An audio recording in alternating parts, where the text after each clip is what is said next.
자, 이번에는요, 2022년 한 해를 돌아보면서 유통기업의 연말 결산을 해보겠습니다. 자, 2022 유통기업 결산 핫앤콜드라고 저희가 이름을 붙여봤는데요. 자, 세계적인 경기 침체 속에서도 높은 성과를 낸 기업과 또 뭐 이런저런 사고로 인해서 상당히 위기를 겪었던 기업들이 있습니다. 자, 세 개씩 먼저 저희가 꼽아봤습니다. 자, 핫했던 기업 먼저 좀 살펴볼까요? 어떤 기업들이 있을까요? 네, 이 금리 인상, 러시아 우크라이나 전쟁, 또 계속되는 코로나 등 전 세계적 경기 침체가 이어져서 참 어려웠던 한 해였는데요. 그럼에도 불구하고 꾸준한 노력으로 높은 성과를 낸 기업들이 있습니다. 첫 번째로 쿠팡입니다. 쿠팡은 2014년 로켓 배송을 도입한 이후 적자만 쌓이다 올 3분기 영업이익 7,742만 달러를 기록하며 흑자 전환에 성공을 했습니다. 이르면 올해, 늦어도 내년에는 연간 기준 흑자가 전망되고 있습니다. 또 쿠팡은 2010년 창립 이후 전국 30여 개 지역 물류 인프라에 6조 2천억 원을 투자했고요. 인구의 70%가 쿠팡 물류센터로부터 반경 15분 거리에 살도록 한다는 목표하에 물류망 구축에 주력한 겁니다. 단순히 물류센터 규모만 늘린 것도 아닙니다. 프로세스 최적화와 머신러닝, 또 로보틱스를 포함한 자동화 기술에 지속적으로 투자를 했습니다. 신선 제품 재고 손실 및 포장 폐기물 등도 줄였고요. 3분기에만 신선 제품 재고 손실이 전년 동기 대비 50%나 줄었습니다. 아마존이 3자 물류를 시작으로 대규모 적자를 줄여왔다는 점에서 쿠팡의 이런 변화는 주목되고 있습니다. 또 배송 수수료 등으로 물류가 또 다른 수익원이 되는 셈입니다. 3자 물류 사업이 본 궤도에 오르면 쿠팡은 직매입의 로켓 배송과 위탁 배송까지 더해져 시장 지배력이 더 커질 것으로 전망되고 있습니다. 네, 뭐 한마디로 쿠팡의 본 실력은 내년부터가 진짜 시작이다라고 좀 볼 수가 있겠는데 네. 애초에 뭐 정말 막대한 자금이 투입되는 물류 사업에다가 네. 뭐 또 시장 점유율 확대를 위해서 초저가 경쟁까지 뛰어드니까 이게 사실 원래는 우려가 많았었거든요. 돈을 벌 수 없는 구조였는데 이거를 흑자로 전환시켰다는 게 정말 대단한 것 같습니다. 네. 쿠팡의 저력을 좀 느꼈는데요. 자, 이어서 다음으로 핫했던 유통기업 어떤 것들이 있는지 또 꼽아볼까요? 네, 다음 핫했던 유통기업은 바로 오리온입니다. 네. 네, 오리온은 어려운 해외 시장 속에서 오리온 베트남 법인이 2005년 설립 이래 최초로 연매출 4천억 원을 돌파하는 등 우수한 실적을 이뤄냈습니다. 이 같은 성과는 초코파이가 이끌었습니다. 오리온은 여기에다가 현지 Z세대를 겨냥한 몰래, 수박맛 초코파이를 잇따라 선보이면서 단일 매출 1,000억 원을 넘겼습니다. 또한 쿠스타스, 이 한국명 카스타드죠. 이 베트남 전통 음식 접목을 해서 신제품 꼬메 인기에 힘입어서 전년 동기 대비 매출이 40% 성장을 하게 되면서 이 전성기를 맞았습니다. 2019년 출시한 쌀과자 안 역시 매년 큰 폭으로 매출이 증가하면서 전 연령대가 즐기는 대중 간식으로 자리매김하기도 했습니다. 지난해 현지 생산을 시작한 붐젤리 역시 최근 급성장하고 있는 젤리 시장을 선도하기도 했습니다. 뿐만 아니라 오리온은 신규 거래처를 적극적으로 발굴하고 대량 구매 수요가 큰 B2B 판매를 추진하는 등 영업력 강화에 집중하고 있어 내년에는 보다 안정적이고 고성장 토대를 마련할 것으로 예상되고 있습니다. 네. 오리온은 뭐 앞서서 저희 이슈대담 시간에도 전해드렸었는데 베트남 현지 판매량 증가에 대응하기 위해서 하노이에 또 공장 생산동을 신축을 했고요. 호치민 공장 증축에도 애초에 나선 바가 있었습니다. 자, 이렇게 오리온이 핫했던 기업에 올랐고요. 자, 마지막으로 핫한 기업 알아볼까요? 네, 마지막 2022 유통기업 결산 핫에 선정된 기업은 바로 CJ입니다. 올해 CJ 제일제당은 3분기 누적 매출액 22조 5,084억 원, 영업이익 1조 4,241억 원으로 각각 전년 동기 대비 16.4%, 10.6%가 증가하는 성과를 거뒀습니다. 또한 비비고 만두 제품은 미국 만두 시장 점유율 1위를 기록하는 등 두드러진 성과를 내고 있습니다. 또한 CJ 프레시웨이의 경우 간식류 상품의 올해 1월부터 10월 매출이 전년 동기 대비 약 52%나 증가했습니다.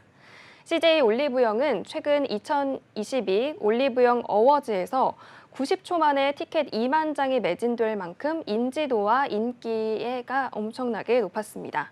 최근 CJ 올리브영은 증권가에서 성장 가능성을 높게 평가받아 기업 가치가 최대 3조로 책정되기도 했습니다.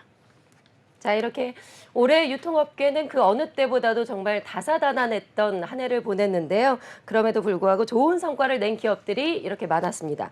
자, 그런데 반면에 상당히 아쉬웠던 성적을 냈던 위기를 겪었던 기업들도 있는데요. 자, 세 가지 기업들을 꼽아 보겠습니다.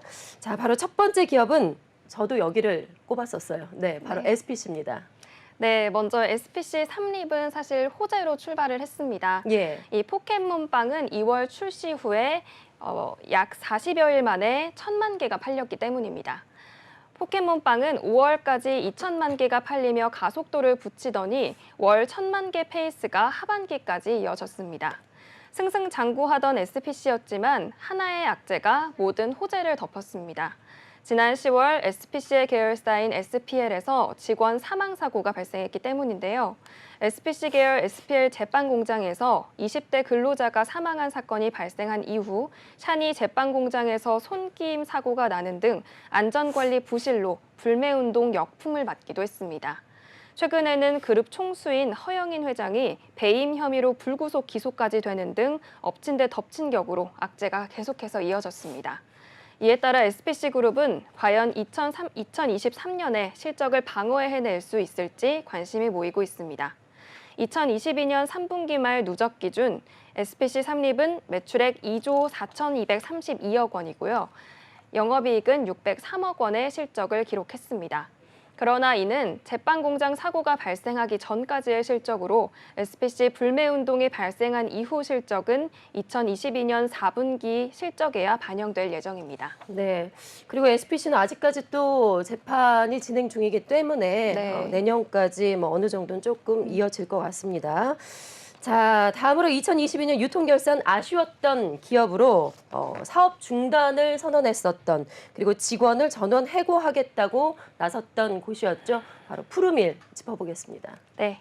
푸르밀은 비피더스 검은콩 우유, 가나 초코 우유 등을 생산하는 가공유 업체입니다. 대형 업체는 아니지만 자신의 영역을 구축했던 가공유 전문 기업으로 자리 잡았는데요. 이 갑작스러운 사업 중단 선언은 유업계에 충격적인 소식으로 다가왔습니다. 푸르밀은 그간 실적 악화로 인해서 매각을 추진해 왔습니다. 콜드체인 시스템을 강화하고 싶었던 LG 생활건강이 유력한 인수 후보로 점쳐졌었는데요. 하지만 실사 후 매각이 무산됐고요. LG 생활건강이 손을 떼자 SPC에서 손을 또 내밀기도 했었는데 이마저도 불발됐습니다. 40년이 넘는 역사에 푸르밀이 문을 닫는다고 밝히자 임직원들은 물론이고 소비자들까지 폐업 철회를 요구하고 나섰습니다.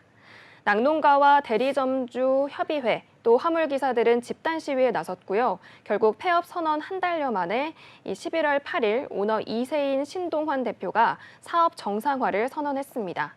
희망퇴직으로 직원 30%를 줄이고 제품 포트폴리오에도 매출 중심에서 수익성 중심으로 전환해 내년 6월에는 흑자 전환을 달성하겠다는 계획도 내놓게 됐습니다. 네, 사실 올해는 뭐 밀크플레이션이라는 말이 나올 정도로 유제품 네. 가격이 상당히 많이 인상이 됐었죠.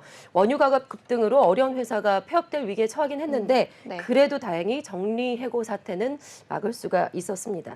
자, 이제 마지막으로 2022 유통 콜드 기업 알아볼까요? 어딜까요? 네, 마지막으로는 하이트진로입니다. 하이트진로는 올해 화물연대의 투쟁에 진을 뺐습니다. 화물차주 130여 명은 운송료 30% 인상, 공병 운임 인상, 또 차량 광고비 지급 등을 사측이 이행해야 한다면서 파업에 돌입했습니다. 화물차주들이 파업에 돌입한 시기는 공교롭게도 주류 성수기와 맞물렸습니다. 주류 출고가 가장 빨라야 하는 시기에 출고가 늦어지면서 하이트진로 이천 공장과 청주 공장에서는 한시적으로 소주 생산을 중단하기에 이르렀습니다. 하이트진로 소주 출고량이 정상 궤도에 오르기까지 수개월이 걸렸는데요. 그 사이 공장 인근 불법 정차했던 화물차로 발생한 교통체증 그리고 인근 거주민들의 민원은 산더미처럼 쌓였습니다.